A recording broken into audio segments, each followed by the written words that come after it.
As we've seen, constrained processes can be very useful because they help us to understand something deeper about the thermodynamic relationships to various processes.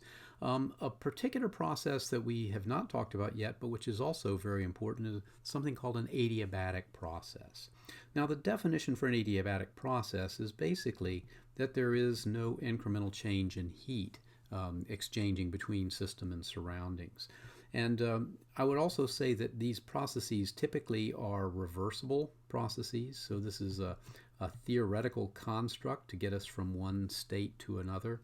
And this means that they typically are executed, at least imaginarily, slowly, and they are at equilibrium throughout the process. So what we want to do is use this definition to extract something about adiabatic processes so we can see where they might lie on a PV diagram, what kind of configuration they might take. We've seen that constant pressure processes are horizontal lines, constant volume processes are vertical lines, and isotherms are sort of hyperbolic lines. What shape does an adiabatic process take?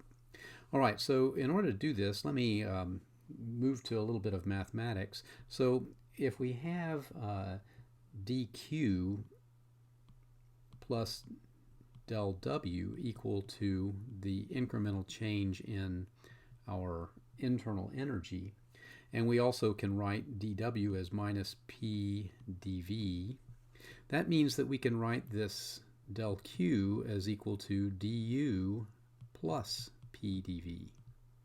Now we're going to use an earlier result for the differential change in internal energy that is written in terms of the constant volume heat capacity so that we can write this as follows. It's constant volume heat capacity dt plus p dv.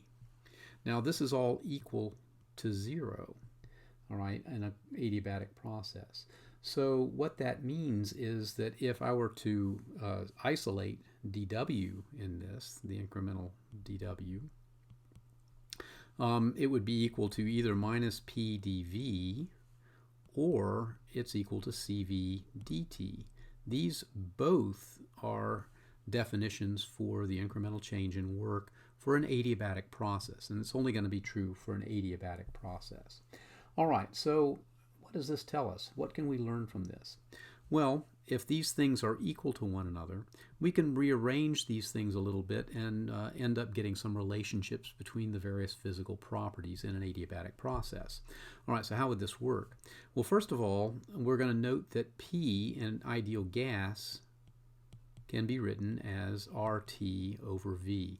And I'm going to assume, as usual, that we have 1 mole of substance here, so I won't have to worry about the N in all of this.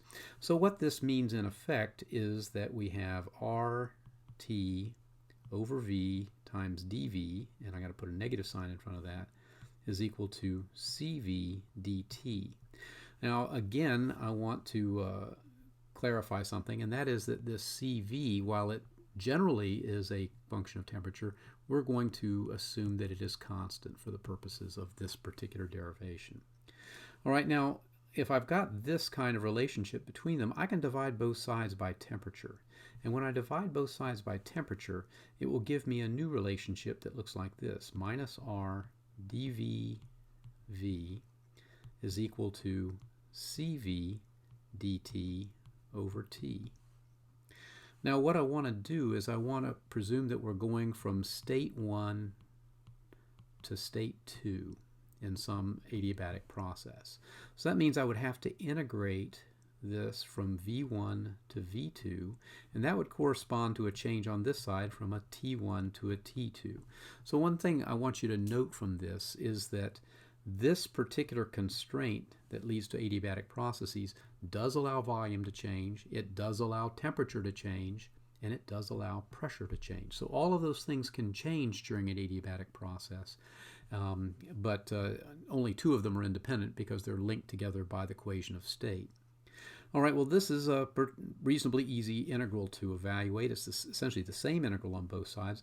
So if I write that integral down over here, I'll have R times log of V2 over V1 is equal to CV log of T2 divided by T1. Now, I want to arrange this a little bit differently too. I'm going to use this ideal gas law and in fact rewrite it as follows. I'm going to write my temperature is equal to pressure times volume divided by R.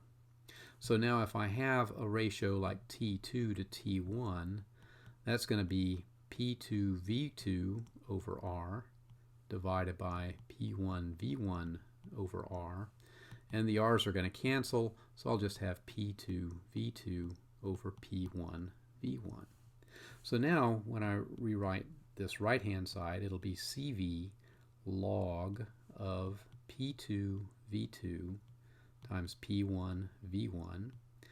And whenever I have log of A times B, that's just log of A plus log of B, property of logarithms. So this in turn can be written as CV log of P2 over P1 plus CV log of V2 over V1. Okay, so with this, I now am poised to combine the terms together that contain volume ratio, these two terms, and set on the other side this term. So what I'll have then is CV log, and I'm going to put this term first, P2 over P1. And now I move this to the other side, it's going to get a negative sign, so I'll have that is equal to negative CV plus R log of V2 over V1.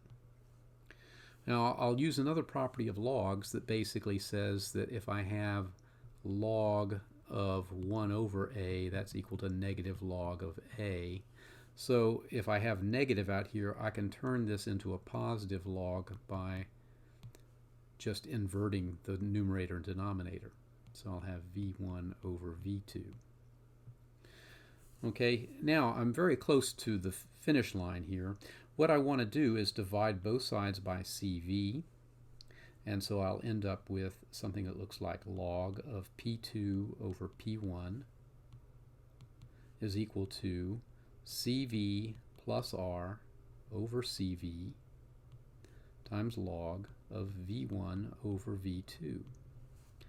Now, this thing, I could keep writing this out, but I'm lazy, so I want to give this a special symbol. I'm going to call it gamma. I'm not the first one to have called this gamma. This is a standard definition. But whatever I have out here, I can use the log, the property of logs that A times log of B is equal to log of B raised to the A power. So in other words, this will become log of V1 over V2 raised to this power. And that's one reason I use this substitution. Okay, well, if log of this is equal to log of this, that means that these two things must be equal to one another. So I'll get the result that I'm looking for, and that is that I'll have P2 over P1 is equal to V1 to the gamma over V2 to the gamma, or I can rearrange this to write P1 V1 to the gamma is equal to P2 V2 to the gamma. All right, since P and V are arbitrary, these are arbitrary states, what this is really saying is for an adiabatic process, P times V raised to this power, where this gamma is defined this way, is a constant. And so this is what defines an adiabatic curve.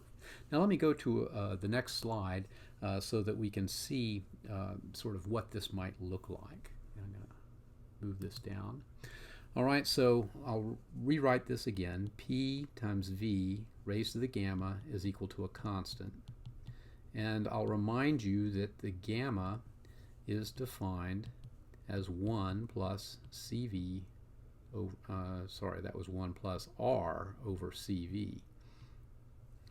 All right, so this is typically a number. It's always going to be greater than or equal to 1. It'd only be 1 if somehow this was so large that it made this incredibly small. But gamma is always a number greater than 1, okay?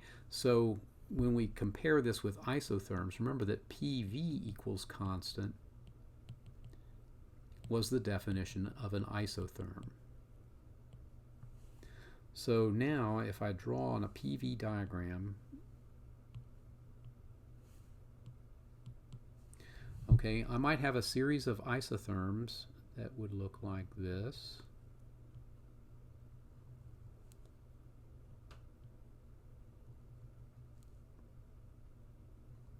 Okay, these are all curves that are representative of PV equals constant.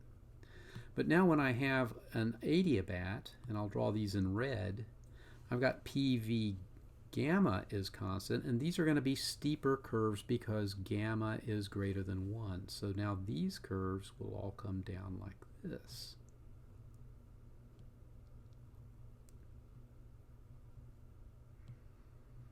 All right, and so I'll label these now PV gamma is constant.